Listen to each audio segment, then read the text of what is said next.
Hello and welcome back to That's Hot Podcast. I'm your host, Christian, and here I am in the flesh with our favorite other host, Tambaurlon. Yay! Exciting! Back in Texas. Yes, and the trip was full of content. Mm-hmm. This is probably like the third thing we've recorded. Yeah. So that's why we have the same outfit on, don't judge. Yeah. That's why we're also very tired. Yeah.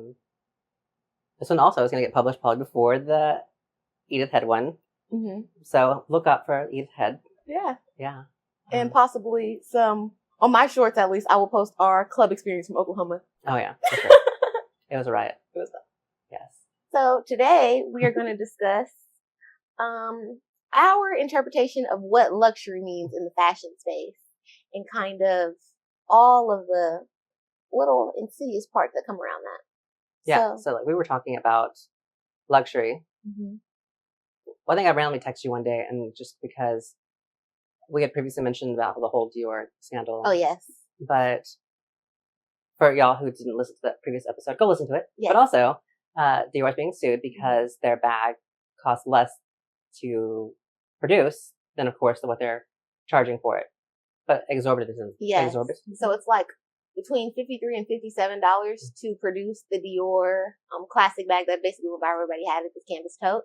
And they're selling it for upwards of $2,000, maybe a little over. So the Italian courts have decided that it's not equitable and tenable, so they need to do something about it. But honestly, us, especially with fashion backgrounds in school, that's kind of what the industry is built on. Yeah. So if you can't make those insane margins, then what's the point kind of building a luxury house, luxury brand? And so then I randomly text Cam, and I was like, the whole point of luxury is that it is not necessary. Yeah. That's and like the frivolity of it. Yes. So that's what I want to talk about a little bit with you guys in the comments before we just go into more detail. Do you think that, like you agree with Christian and I, that what makes something a luxury is that it's unnecessary, you don't need it, and it's just either out of convenience or just sheer want that I'm getting this item? Because if you just need a handbag, first of all, nobody needs a handbag. That's the first thing. But second, if you just need a bag to put your things in, there's millions of options. Yes. You don't know. Yeah, nobody needs a Hermes Birkin crocodile to put. You know. And that is the point. It's like of luxury. It's just that whether it be the cost, not a cost, but whether the intricate techniques used to make it, the material is rare. Yes. Or hard to come by, and also design. Design, which is a hard one because then you're gonna have people, especially if it's easy to replicate, then quickly you can find it from runway, and they could probably replicate it quicker in a cheaper way than the houses could produce it. Yeah, but that happens all the time, even down to like the ready to wear and stuff. And I think that's why that's so much not a thing anymore. Like people don't really even care to buy ready to wear for the most part. They just go for the accessories. And then on that market too, it is more down to the you don't need. So, I just like the shape silhouette of the row bag, but it's exorbitant. So it's $4,000. So I can go get one from H&M that looks similar, Zara that looks similar. But I think the people that buy it, and the reason that they buy it 9 times out of 10 is the brand association that comes with it. Yes. It's not necessarily for the item. Or even the quality. No, I was going to say, most people I talk to, they don't even understand about the quality or that it was handmade or anything. They don't care about that. Yeah. It's the notoriety of and whatever is associated with it. And also, people will try to say that, they purchased the Brunello Cucinelli, especially at this point, because it's so synonymous with the quality. But really, it's because of the brand association. Yeah. And so specifically for Brunello Cucinelli, I thought it was so cool. You sent me a TikTok, and the girl was basically explaining all of the things that he does behind the scenes that not really justify, but that make a person that if they really cared about the brand, it's more like palatable to pay these prices for it because of all of the things that he does on the backside philanthropically. Like he restored the town. He invested like a couple $100 million into that local town, the founding also town. The paying of the tradespeople. Paying the tradespeople 40% more than the average wage. Yeah. And setting up things that are free to the townspeople, like that school and the soccer field and stuff like that, which is cool. And I guess we can't really compare it apples to apples because we're in America and it's capitalist and blah, blah, blah. But at the same time, we could argue that if you were paying your fair share of taxes, then the government would be doing those things and it wouldn't be necessary for you to be altruistic. Totally. Let us know in the comments if you agree with that. people should be paying their fair share of taxes. Yeah. Like, do we want to depend on, it brings the whole conversation of, do we want to depend on the charity of billionaires? Mm-hmm. Because they can donate to things that they want, and it's going to be at their discretion.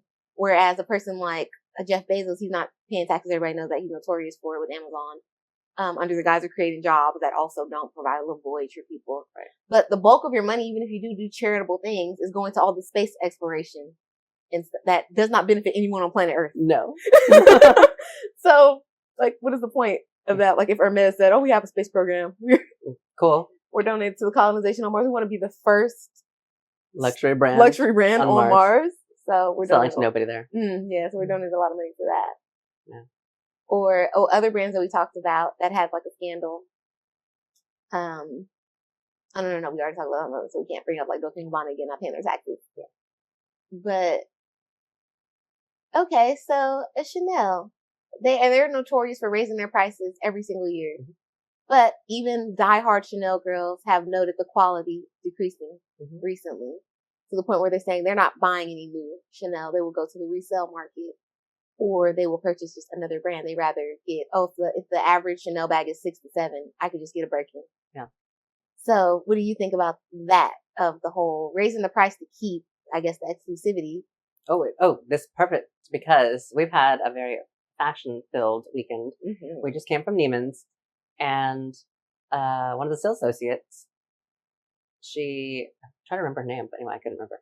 But one of the sales associates, she was telling us all about Schiaparelli, and this particular boutique is one of 3 Schiaparelli maisons. Yes. In the U.S. And I was talking to Tam about, they can't just call it a shop within a shop because the prices are so ridiculous. But the quality is there. The quality is there for sure. But even if we're gonna go like the Cucinelli example, okay, your quality is there, so that costs a certain amount of money. Design, we can pay for that a little bit. And then we can say your workers, your seamstress, because we've seen behind the scenes videos of Daniel Roseberry, the atelier, people hand beating, doing different things. So, okay, those 3 factors, with all of that in, and let's say overhead for a store in your space. Also, we didn't find out until today, 50. Oh, yeah. Yeah. So even with all of that, the price of your, in a store, whatever overhead, broken down into pieces. Oh, wait, explain 50. Oh. Yeah, sorry. So the 50, Schiaparelli only makes up to 50 of each piece. Yeah. So to keep it exclusive. But even with that, those pillars, does it justify $10,000 for a dress? I guess so. I don't know. Because all that was ready to wear, right? Yeah. Yeah. There was no couture. Yeah, there wasn't. I think you will never see another person with those designs, especially because most of them would be hard to replicate and not have them look cheap. True. The quality, of course, wouldn't be there. Mm-hmm. We will also pop in some photos. Tam herself got to try on some really cool stuff. Shout out to Chris. Oh my God. Yeah. Chris, I don't know what you have going on in your life. I don't know if you're going to graduate, if you're going to have a baby, if you're going to have a wedding, but like, I owe you something, because he let me put on this beautiful Schiaparelli piece. He brought out, an archive piece that we would not get to see in person. Yeah. Beautiful. Just, It was so cool because he didn't have to do that. He knew that we weren't shopping. No. We were just hanging out, talking about it. But he heard, and that's what he said. He was like, I heard you kind of like geeking out over the stuff, so I figured, like, let her wear one. That was so sweet. My heart beating out of my chest. Yes. But, yeah, you could not, like, sure, I could get an eye necklace somewhere else, but it wouldn't be like that. Yes. So in our previous episode, we were talking about the basic client and having that affordable piece that the masses could purchase and funding the rest of the house's, efforts. He did mention that there were more affordable pieces. Like entry-level pieces. Yeah, like a scarf or something. Of course, they were like, he said it was Schiaparelli prices, like $600 for a scarf. Mm-hmm. I don't know, how much is a Hermes scarf? It depends, because everything is so, and that's why fashion is down, and we discussed that on a prior episode too, because the resale market has gone up so much. Like, no one wants to pay that store price to be the first wearer. Yeah, nobody cares. It's rare. Yeah, no one cares anymore. Yeah. And let's see, Hermes scarf. Silk scarf? Yeah. And also, it was interesting because, like, during this weekend, Emily in Paris came out, and I made her watch a couple episodes with me. That's cute. And the secondhand market is so, like, vast that even prominently in, I guess, 2 episodes, they mentioned Vestiaire Collective. Oh yeah. Yeah. So Hermes scarf starting at $550. Okay. So close. Same. Resale market $134, $248. So. That's right. But then I don't see a lot of Schiaparelli on resale market, and maybe it is because of the limited quality. Yeah. Yes. So the people that bought it really, really want it and want to keep it. Yeah. At least for a time before it ends up. It's not as quick churning as all the other brands. Yeah. I think that was good because we were also in that we'll call it the basic bitch episode. Mm-hmm. We were talking about there needs to be that equilibrium between the mass amount mm-hmm. and then also the exclusivity to like maintain their luxury label.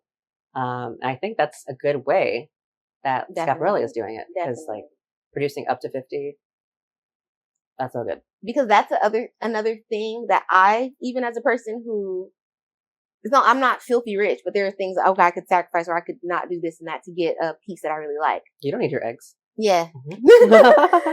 But at the same time, okay, let's say brand new Dior drop. Mm-hmm. You want to get a dress or you want to get an accessory. When that happens, because I don't know if it's because of social media just being prevalent or fashion relying so heavily on influencers for like the past 10 years, it seems like that item is omnipresent. It's everywhere. Yeah. And you already seen a bunch of girls posting it, which also translates to a bunch of other people seeing it, kind of maybe lusted over the item, gave compliments out. So now even if I purchased it the same day as those girls, if we were all at the runway show, let's make it equitable. And we all did see now, buy now, and we got it. They posted before me. I'm going to wear mine in person.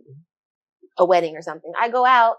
They've all seen that look already. Everybody there. Even people that don't necessarily care about fashion have seen it. And it's not special now. Yeah. But I paid $3,000 for this. Mm-hmm. And I just look regular or basic or like I'm copying those other people. Yeah.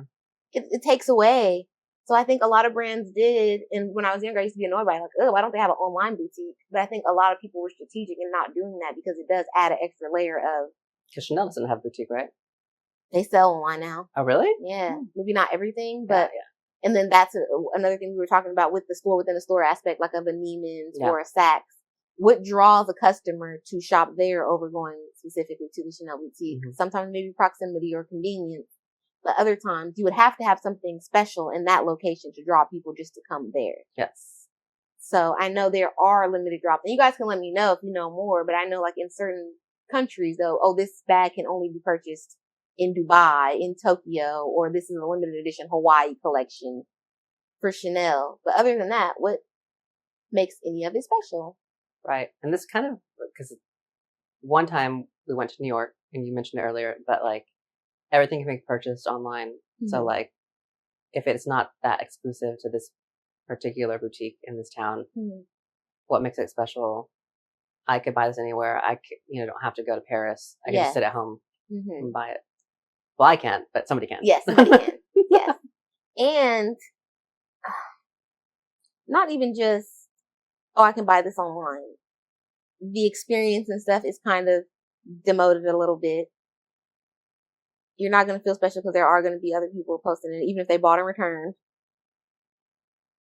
I don't know. It makes it. Oh, and yeah, why wouldn't I wait for it to like go on sale or go on the resale market? If I'm a person that really cares about the fashion of it and not the clout. Yes. I would wait for the sale. Does it make sense? Hmm. There was this one, like, quote, I believe it's from the documentary that Iris Apfel, that she, at first, because, she was doing, like, textiles and rugs, right? Mm-hmm, mm-hmm. And home stuff. They would go abroad and purchase from, like, the resale and oh, like flea market type things and all that, yes. And she did say that in the beginning, she would get there bright-eyed, bushy-tailed in the beginning mm-hmm. at the crack of dawn to beat other people. But then she realized because she does have a unique sense of style and taste that whatever was meant for her would be there. Mm-hmm. Like, she didn't have to get there early. Yeah, because then you're just going through everything that's maybe for the masses. And that's not even, you kind of want them to pick over it first, take out the stuff for the masses. Yeah, it's like, not for me. Yes, that's more of, I don't know, generally appealing. Yes. Like, kind of.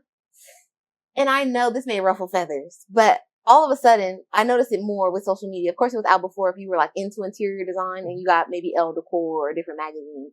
But now, because of social media, people have an aesthetic for their house or their place. And then that becomes so popular, then people kind of copy. And even if it was expensive, like Eames chairs or something, then we get IKEA versions of that. Amazon. Amazon versions of that. So now when you go into Target, they have all of that like boucle white furniture now. The Sherpa, yeah. So true. I really want one. I saw it on a podcast and I was like, she looks so chic sitting that talking on that microphone. Yeah. And and like all the sculptural little plain colored pottery and stuff like ends up at Target. Well, because what is it? CB2? Is that CB? Oh, originally, yeah. Okay, so there it costs like what, $2,000.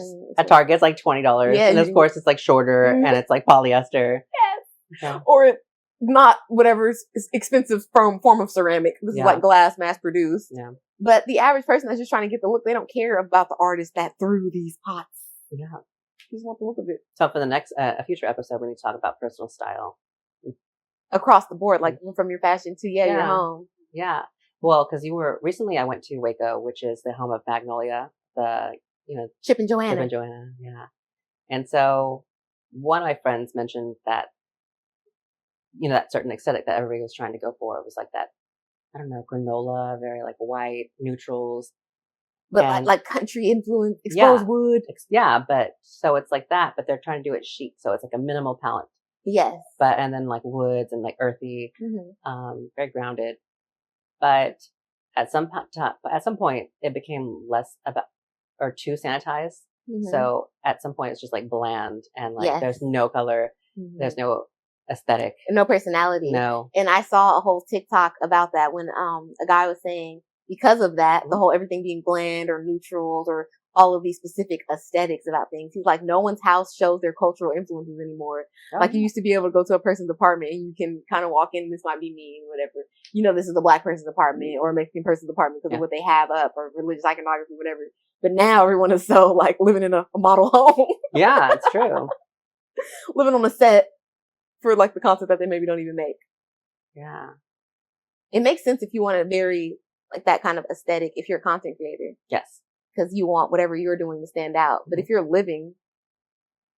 Yeah, it should reflect you. Your style and taste. Like it always seems odd to me when there are homes, like we see home tours and stuff. I love that. Yes. Or people that do it on social media. And you have no pictures, like family pictures or people. This is a hotel, this is Airbnb. Yeah. Who lives here? It's wild. But yeah, maybe that goes back to luxury of if you have the means to afford a very expensive couch and end tables and have a well-appointed home, then that is something that you take up. But if you can't, either you don't care or you get the knockoffs. Yeah.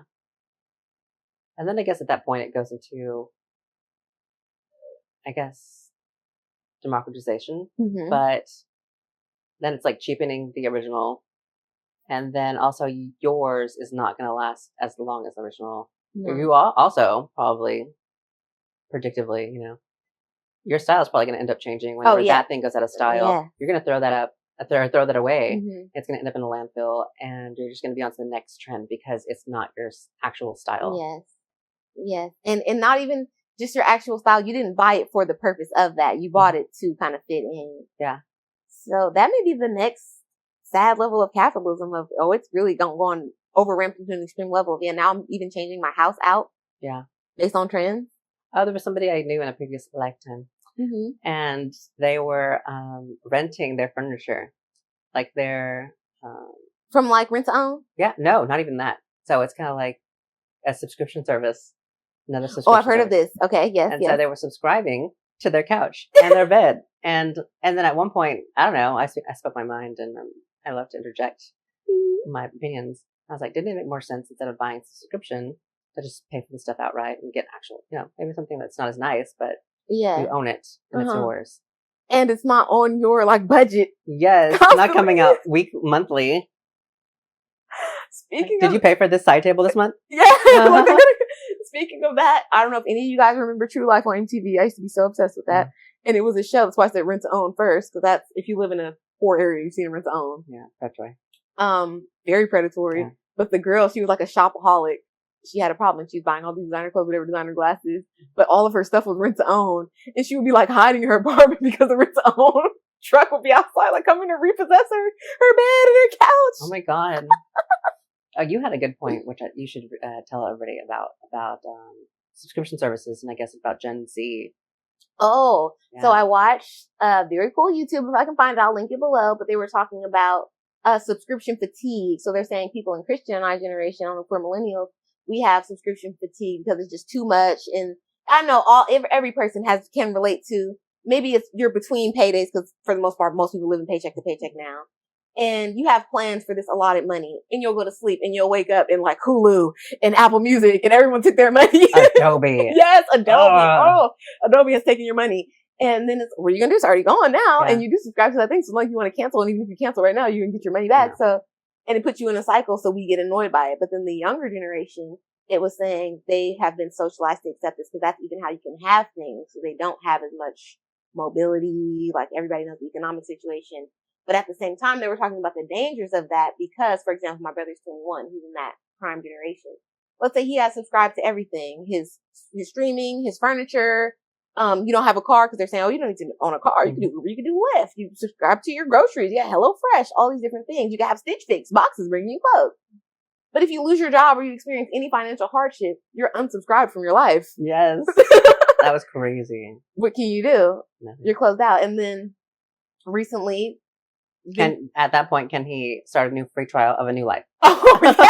But you have to rebuild it all. Oh, you have to resubscribe to everything. Oh, God. And what if you have perks associated? And like we were talking about, even dating apps have a paywall that I didn't know about. That's why I'm left with the trash. It's like, if you want to find real love, pay this $28. Yeah. We'll show you your matches. Mm-hmm. But until then, you get these people that we know are unserious. Because I know that they have to have the data to be like, oh, these people are on the app. Yeah. They deleted and come back over and over. Yeah. I wonder if they like go as deep as to read conversations and stuff too. Maybe not people, but algorithm. Yeah. Like to see, oh yeah, these people are just like looking for hookups or whatever. Trash. Yeah, so interesting. But is that going to become a luxury too? Like having a relationship, is that a luxury? Oh, interesting. I didn't think of that. It is whenever, I think they also mentioned that like the new generations, not just millennials, but also Z and maybe Alpha, they're old enough now. They're getting old enough. Yeah. But they're like tired of the, like everything's online. So like even online dating. Yeah.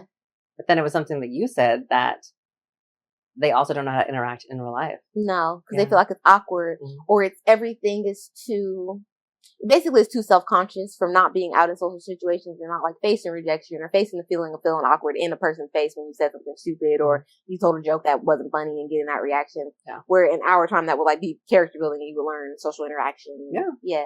But for them, it's like crushing. They don't even set themselves up. Yeah, I'm not going to set myself up for that failure. And it may have something to do too with everyone having a cell phone out now. It's like everyone's recording everything and everyone. So you don't want to, go viral trying to dance with a girl at the club and she like dubs you, get away from her or something. But it makes people awkward. Yeah. So you're not good online. You're not necessarily good at person. Where do you fit in? Dang. You're a robot. We are the AI. Oh yes. Yeah. Because how do you? But then conversely, I've heard people say that they prefer to online date because you get to see a little more, know a little bit more about the person than when you just meet someone out and it's like blank slate. You don't know what they have going on. You go out on a date with them, they're super weird or because you just agreed.